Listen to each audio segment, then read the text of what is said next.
How to sell crypto on Coinbase for cash. Hey everyone, welcome back to our channel. In today's video, I will be showing you this quick and easy tutorial.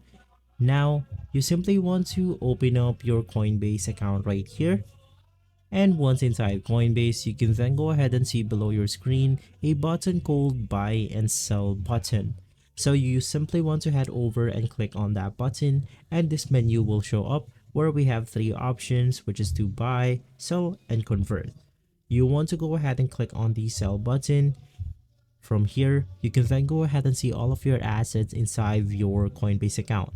You simply want to click on an asset or a crypto, and from there you can then go ahead and enter the amount, click on sell, and you will be able to sell your crypto on Coinbase. Now the prices will change depending on the current market value. And so if this video has been helpful, leave us a like and subscribe. I'll see you on the next one. Thank you.